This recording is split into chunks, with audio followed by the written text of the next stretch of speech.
ఎన్ఐటీలో గత 3 రోజులుగా జరిగినటువంటి స్ప్రింగ్ స్ప్రే కార్యక్రమంలో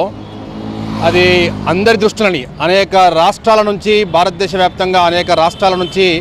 ఇంజనీరింగ్లో నిష్ణాతులైనటువంటి విద్యార్థులు వారి యొక్క మెయిన్ నాలెడ్జ్ని టెక్నికల్ నాలెడ్జ్ని చూపించే ఈ యొక్క ప్రోగ్రాంలో కొన్ని వందల వేల మంది భారతదేశం తరపున వస్తారు కాబట్టి ఎన్ఐటీలో జరిగే ఈ కార్యక్రమము అందరినీ ఎంతో విశేషంగా ఆకట్టుకుంటుంది. వాళ్ళ కల్చరల్ ప్రోగ్రామ్స్ వాళ్ళ కేవలం చదువు మాత్రమే కాకుండా వాళ్ళకున్నటువంటి అనేక విలువిద్యలు ఏవైతే ఉన్నాయో వాటిని ప్రదర్శించడానికి ఒక మంచి వేదిక అయ్యే ఈ స్ప్రింగ్ స్ప్రే అనేది ఎవ్రీ ఇయర్ ప్రతి ఒక్క ఇంజనీరింగ్ కాలేజ్ కండక్ట్ చేస్తూ ఉంటారు. అవి ఒక ఎత్తు అయితే ప్రతి సంవత్సరము ఎన్ఐటీ జాతీయ స్థాయి హోదాలో ఉన్నటువంటి ఎన్ఐటీలో ఇలాంటి కార్యక్రమాలు జరగడం అనేది సర్వసాధారణం అయినప్పటికీ కూడా ప్రతి సంవత్సరం కూడా దీంట్లో ఇంకో కోణంలో మనం ఆలోచించినప్పుడు ఈ బైక్ రేసింగ్లు అనేవి పెట్టడము చాలా అత్యంత ప్రమాదకరమైంది.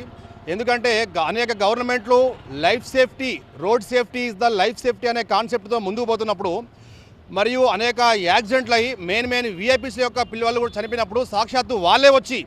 ప్రసార మాధ్యమాల్లో ఎవరైతే ఈ బైక్ రేసింగ్లో వాళ్ళ కుమారుల్ని పోగొట్టుకున్నారో సాక్షాత్తు వాళ్ళే వచ్చి ఇలాంటి బైక్ రేసింగ్లు పెట్టకూడదు అని అనేక మార్లు చెప్పినప్పటికీ గవర్నమెంటు వీటిని పూర్తిగా అరికట్టాలి అన్న ఉద్దేశంలో ప్రయత్నం చేస్తుంటే